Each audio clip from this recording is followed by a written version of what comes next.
with a book haul. So I have some books to show you that were either Christmas presents or then I had some treat money.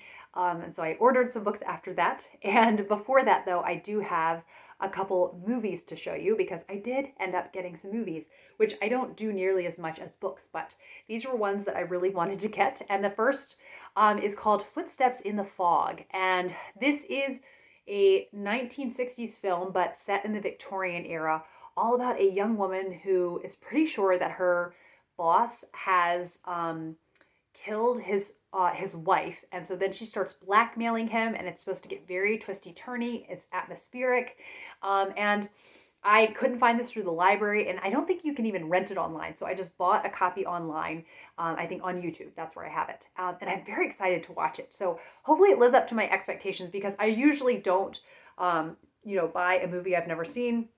And I usually don't buy books that I've never read. I lost my train of thought there.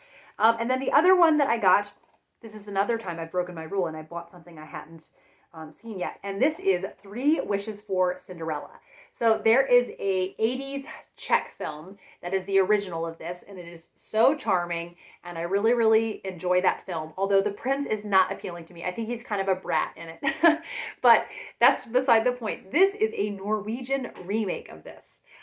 So I am very excited to watch it. It just looks so wintry, and I know that my friend Carolyn is also interested in watching it. So I just love that this could be a wintry Cinderella for me to love, because I feel that the Disney one is very kind of springtime and summery, even though it ends in winter. I don't know, just I'm very excited to have a new one. Hopefully I love this and it doesn't disappoint me. The last Cinderella, like, new big release that came out was the Camilla Cabello one, and I did not get along with that one. So here this is. And then one that I have seen and I just wanted to own. I knew as soon as I finished it the first time, and then it came in the mail yesterday and I watched it right then and there, and I loved it so much. And it's Ladyhawke.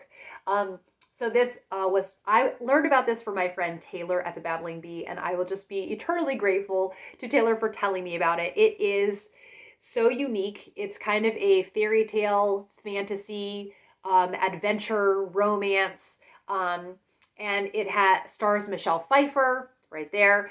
And it's like, I don't even know how much I want to give away about this, but Matthew Broderick, look at little baby Matthew Broderick in this, and it's about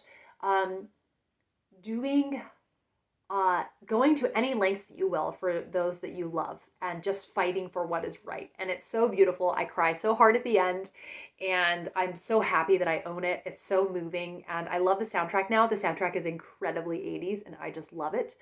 So yeah, I really recommend this. If you haven't seen it, yes. So love this, love this, love this. And then the books that I got. Now, I did want to show you. It's coming in the mail. It was supposed to get here yesterday, but now it's saying it's coming before this evening. But I just wanted to film this. I'm here. I have the time, so I'm sitting down now and I'm filming it. But it is Winter Cottage by Ryrie Brink. So I loved Caddy Woodlawn by her. I loved Family Grandstand and Family Sabbatical by her. And Amy from Amy of Hearthridge recommended this to me on Instagram, and I have been thinking about getting it. I'm pretty sure Amy says that it's her favorite of Ryrie Brink's books, and that just is Amy's taste is immaculate. So I really, I want to read this book, and the library doesn't have it, and so this is one that I'm willing to make an exception. I usually won't buy a physical book before reading it. This is one that I'm doing that with. And I think it's about a family that happened upon an abandoned cottage, and they make it their own, and it's very charming. And I think there are illustrations throughout. I can't guarantee that though, because I haven't seen it in person yet. Very much looking forward to that though. Editing Kate here, and it arrived a couple hours later. You can hear the chicken sizzling in the pan very loudly, but it has illustrations throughout, and I just wanted to show them to you.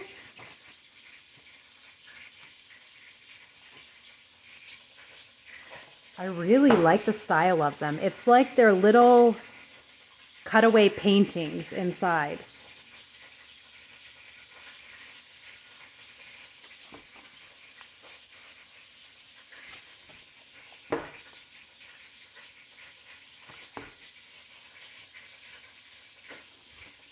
And one more. Here it is. I'm just so very excited. Okay, I'm so excited about this very Victorian pile. I didn't, obviously, I love Victorian literature, but I wasn't setting out to get so much more, but here it is, and it's wonderful. The first that I will be saving for next year, and that is A Christmas Carol, An Engaging Visual Journey. So I found out about this. It's published by, is it Tyndale? I was looking around on a Christian publisher's website, and I think it's, yes, it's Tyndale. And I found this because they've done Les Mis and they've done Hind's Feet, High Places. I can't remember quite the name of that book. But when I saw this, I thought I must have this. So it's really wonderful because it's kind of like an annotated edition. And they have pictures in here that are illustrations from older editions of it and just, beautiful paintings. And then it has French flaps, right? There is the Marley door knocker. And then there's some word art. So once upon a time of all the good days in a year on Christmas Eve, old Scrooge sat busy in his counting house. And yeah, oh my goodness, God bless you, merry gentlemen, let nothing you dismay. And then this is a recipe for ye old tavern beef and barley soup. I think that's so fun. And then, yeah, some more original illustrations. And then, I love this picture of the Ghost of Christmas Past with Scrooge.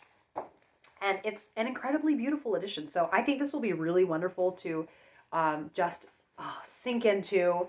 And it just shows such a love for the story. Merry Christmas, everybody. Happy New Year to all the world. Hello there, whoop, hello. I forgot that's what Scrooge says. It's so wonderful. So yes, this is it seems a really lovely edition. Oh my goodness, look at this picture of this bakery.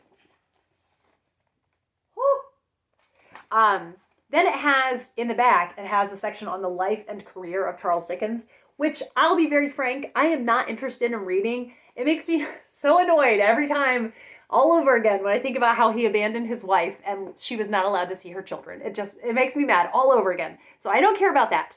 And then in the back, there are some notes. And in addition to that, then it's interesting. There are 3 short stories. So The Gift of the Magi, The Adventure of the Blue Carbuncle, and then The Torn Cloak by Maxime de Camp, which is translated from French. I had never heard of that one. So I will definitely make sure to make time for that. And then The Louis d'Or by Francois Capet. So yeah, excited to read some stories I hadn't heard about otherwise. And then I love these beautifully illustrated Christmas Carol sheet music pages that they have in the back here. That is A Christmas Carol, An Engaging Visual Journey. And then I love this cover. I've seen it hopping around on Bookstagram, and that is Aurora, Leigh by Elizabeth Barrett Browning. So last year, Roz and I, from Scally Dandling About the Books, we made our way through The Ring and the Book by Robert Barrett Browning. And we said after that, we definitely wanted to read his wife's narrative poem, Aurora, Leigh. I know that Katie from Books and Things liked it. I think maybe there were some reservations about the ending, so I'll be very curious how I feel about it.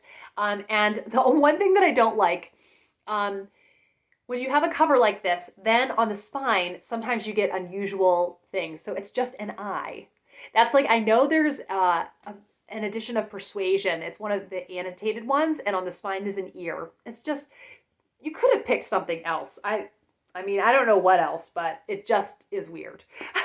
So, what I love, with Oxford World Classics, you get so much bonus material. So there's a very lengthy introduction, which I will read after I read the poem. Then there's the actual Aurora, Leigh, which is around 300 pages. And then there are many notes. So I am very excited to try this. It says that she is, what does it say? The dominant presence of this poem is Aurora, Leigh herself. From her early years in Italy and adolescence in the West Country to the vocational choices, creative struggles, and emotional entanglements of her first decade of adult life, Aurora Leigh develops her ideas on art, love, God, the woman question, and society. So I love me a narrative poem, and I'm hoping to love Aurora Leigh. I mean, the cover is so enticing. And it says it's the actress, the French dancer and actress, Cléo de Merode. Okay, next, very, very excited to have found Poems and Prose by Christina Rossetti. This is an example of a good little snippet to put there. Anyway, what I really like about this is I didn't realize she does have a fair amount of prose that she wrote. And I talked about for Victober, I was interested in reading Maud, which I thought was like a novel, but it turns out Maud is in here. It's included. That's why I asked for this for Christmas. And it is more a short story. So actually on my Patreon, probably by the time you see this, we are going to read aloud Maud together. I did find it online in the public domain, so other people will be able to see it and access it. And I'm very excited about that. So what else did I want to say? So there's a poem section and many more poems that are included in like the Little Goblin Market collection that I have. And then one thing that I'm really particularly excited about, I got sidetracked because there's Maud, then there's Nick, the Lost Titian, A Safe Investment, and then devotional prose. That's what I'm very excited about. It's like very clear in the poetry that I've read that she was a person of strong faith. So I'm looking forward to hearing more that she writes on that. And then there's kind of devotional prose diary entries. I think the observations that she gave on different days. Let's see if there's one from my birthday, August 8th. Well, these are chapters now. There's one for Rogation Tuesday. There is not one for my birthday. That is okay. So yes, a very extensive section of that. And then some letters, many of them to Dante Gabriel Rossetti. So I am just excited to soak this all up. Lots of notes. Whoa, those are all notes. This is just like the ultimate kind of, I feel like Christina Rossetti starter pack. Yes. Very much looking forward to savoring that this year, not rushing through it and savoring it. Okay, and then I talked about the one book that I was the most hoping I would get. And here it is, A Victorian Family by M.V. Hughes or Molly Hughes. And so this includes a London child of the 1870s, a London girl of the 1880s, and a London home in the 1890s. There is Molly Hughes in all her glory, and here they are. So they're 3 separate ones. And what I love, so this is a London child of the 1870s, and these were republished. This is from the 1960s. And what I love, it starts out, she writes at the beginning, a girl with 4 brothers older than herself is born under a lucky star to be brought up in London in the 1870s by parents who knew how to laugh at both jokes and disasters, was to be under the influence of Jupiter himself. This fell to my lot. And I just love that. So thank you, commenter, who told me about these. I would have never found out about this if it weren't for you. Let's see. So the first one is about 140 pages. And yes, that's the first one. And then the second one is a London girl of the 1880s. And what does it say this happens? Well, it doesn't really say what happens in this one. So I will just have to keep reading. And then the third volume is a London home in the 1890s. Oh, this is by far my favorite cover out of the 3. I love that. And she becomes a literary minded young woman. So I would love to hear about, this is so exciting, the contemporary Victorian literature that she was reading at the time. And then she goes to college where she's a teacher, and she travels through France and Switzerland and visits Guernsey. And she even was invited to attend an educational conference in Chicago. So I'm just going to gobble this up, but I don't want to get divided between too terribly many Victorian things. So my thought is that maybe I will go ahead and go through the George Eliot like journals and notes that I started back in the fall, and then start the Molly Hughes diaries. I think that's what I'll do. So thank you as always for watching. Let me know if you got a book that you were really hoping for Christmas, and I will be back with another video soon. Bye.